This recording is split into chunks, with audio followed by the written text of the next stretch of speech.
Hello again, friends. Welcome into Gamecock Central Radio. It's Emerson Phillips, joined by Wes Mitchell. We're going to talk Gamecock football today. Wes, activity all across the recruiting front. June has been a busy month for these one-day camps that the coaching staff is putting on. And just this week, the Gamecocks picked up their 12th commitment for 2017. It's wide receiver Shi Smith, four-star prospect out of Union County High School here in South Carolina. Offers from Bama, Clemson, Oklahoma, Tennessee, North Carolina, NC State, Kentucky, and he becomes the 12th Gamecock commit for 2017. Yeah, Shi, kid, that's been on the recruiting radar for a while now. A slot receiver type, explosive kid. Someone that the Gamecocks have really, really wanted. And I think you look at how the staff, particularly the new staff, has recruited Shi Smith, made him feel like a priority. I think South Carolina's sort of always been in it with him, but I think they really started to push towards the forefront when the new staff came in. I remember Bobby Bentley heading over to Union County very, very quickly after the new staff got on the road. He was Shi Smith's recruiter of record. Brian McClendon, the wide receivers coach and co-offense coordinator, also very, very much a factor, important factor for South Carolina in Shi Smith's recruitment. And, I think when you look at locking down this state like Will Muschamp has tried to do, getting the guys that are sort of under the radar is one thing, but then you also want to be able to say that you find guys that other schools really, really wanted. And, you just mentioned Shi Smith's offer list, obviously a top kid in the country. We've got him as a 4-star on Rivals.com. I think he's about the 51st maybe receiver in the country. Yep. I think he's a bit underrated at that. Watching him, I've got a chance to see him in camp. Just an explosive kid. Catches the ball naturally with his hands, just looks very, very comfortable. Was very, very comfortable with South Carolina staff as well. I thought it was kind of, said a lot when he tweeted this past week. He was at the South Carolina 7-on-7 on Saturday, and he said 7-on-7 at home today, basically referring to South Carolina as home. I thought that kind of pointed to just how comfortable Shi Smith is with his coaching staff and in Columbia. So just all the way around, a big pickup for South Carolina. And it's at a position of need as well. Gamecock Central Radio, Emerson Phillips and Wes Mitchell here. We invite you to download the Gamecock Central Radio app on the App Store and on Google Play. To subscribe to the podcast, search for Gamecock Central Radio on iTunes, SoundCloud, and other popular services, or visit radio.GamecockCentral.com. You can read more on Union County wide receiver Shi Smith on GamecockCentral.com right now. He committed earlier this week. Wes, we've got a lot more recruiting to talk about. These day camps have produced a lot of news here lately. 4-star pass rusher defensive end Robert Beal, originally from Norcross, Georgia, but will play at IMG Academy in Bradenton, Florida for this upcoming year, his last year of high school. 6'3", 217-pounder, one of the top pass rushers in the country. He has visited the Gamecocks recently, and I thought it was interesting reading on Robert Beal on the website this week that he didn't know a lot about South Carolina until he came to campus, and he felt like he was very thoroughly informed on everything that the Gamecocks have to offer, and he seemed to have a good visit. Yeah, it's kind of like one high school coach said to me this past week. He said, never count Travaris Robinson out. He was speaking in general terms, not about Robert Beal, but this is a guy that had T-Rob, recruit his kids before and recruiting one of his kids now. I think that kind of fits the narrative here with Robert Beal as well. He's a long shot for South Carolina. I think I should probably make that clear.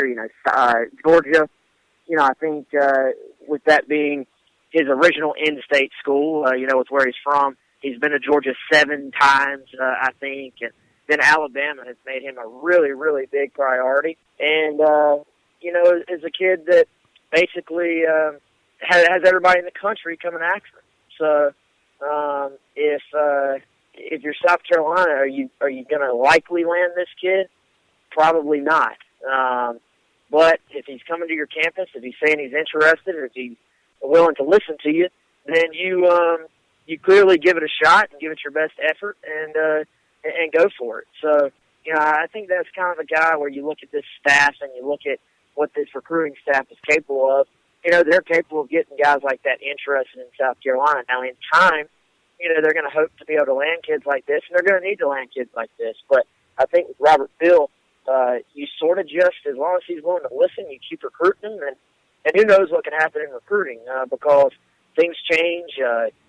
recruiting boards, as far as the coaches, who they have on top of their board, the top of their target list, that changes on a daily basis. A school can fill up with guys and not be able to take another kid. So, if you're South Carolina with a kid like Robert Beal, he's good enough. You keep recruiting him and, try to hang in there to the end and try to steal one. Wes, a couple of in-state prospects that we can talk about today, a couple of quarterbacks, in fact. One for the 2018 class is Dakereon Joyner out of Fort Dorchester, and a freshman from TL Hanna, 2019 class, Alex Meredith. A couple of youngsters, Gamecocks looking ahead to the future for possible quarterback help, and they're not going to have to look very far to find it. Joyner from Fort D, Meredith from TL Hanna, two of the top prospects for the next 3 years here in South Carolina. Yeah, I think in my eyes, that's the top 2018 quarterback in the state and the top 2019 quarterback in the state. I'm sure some other 2019 guys will emerge and maybe push Alex Meredith for that title, but right now I would have it that way. Joyner's a kid that's been on the recruiting radar for a while now. Led Fort D to a state title last year. Was very, very productive as a quarterback. I saw him as a freshman, and then saw him last year as a sophomore. Really thought the kid made big strides as far as his ability to pass the football. And this new staff, has made him a priority, and it's paid off so far.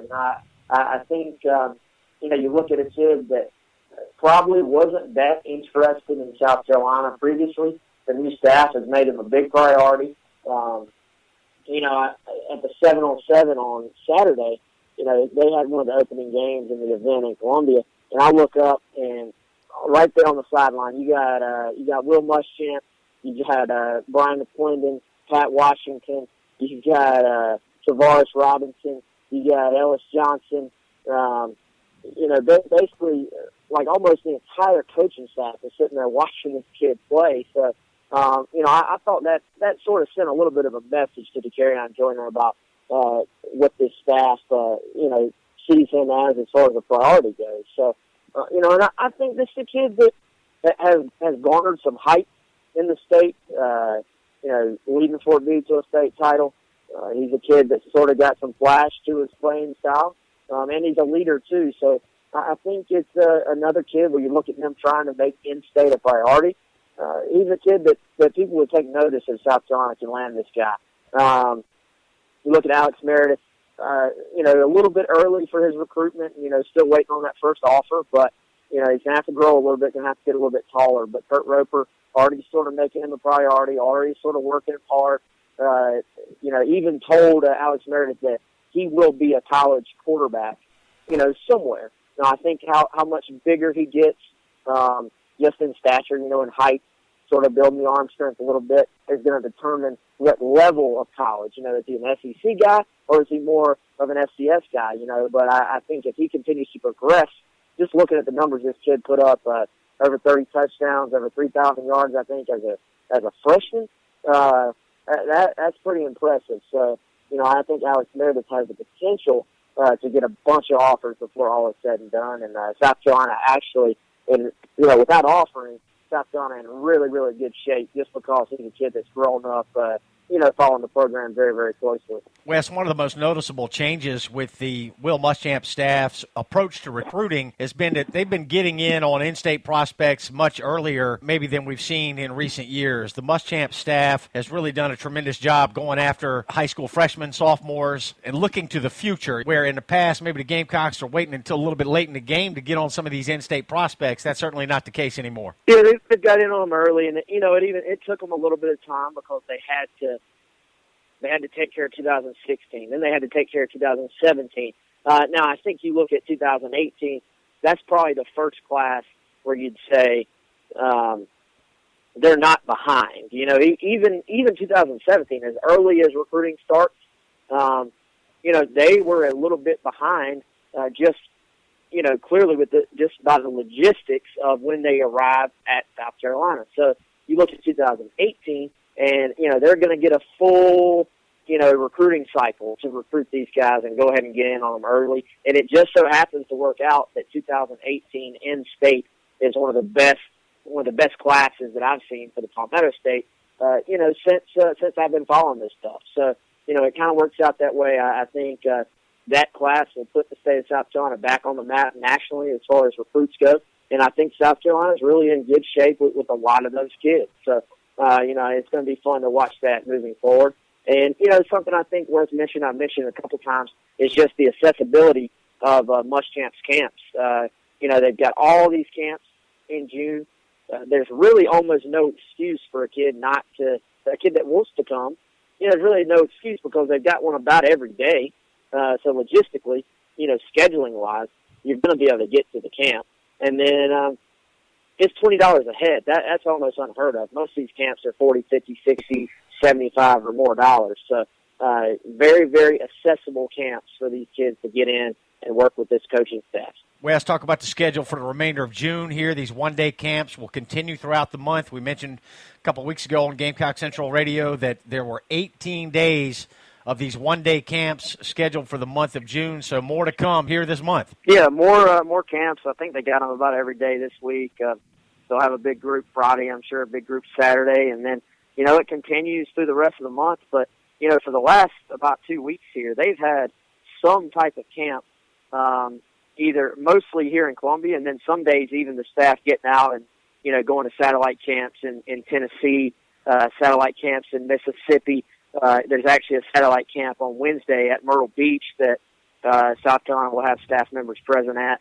The camp circuit has been an absolute blur, but it's been sort of fun to watch, and I'm actually really, really proud of the coverage we've been able to provide our members on Gamecock Central as well, because, we've had coverage on, I believe, every camp that South Carolina has had. So, be it for me or Chris Clark or a lot of times both of us. So that's been sort of fun to see how this staff operates. Outstanding. Good stuff today, Wes. 79 days until 2016 Gamecock football. We appreciate your update. Thank you. All right, man. We'll talk to you soon. All right, that's Wes Mitchell, and I'm Emerson Phillips, and this is Gamecock Central Radio. Thanks for joining us.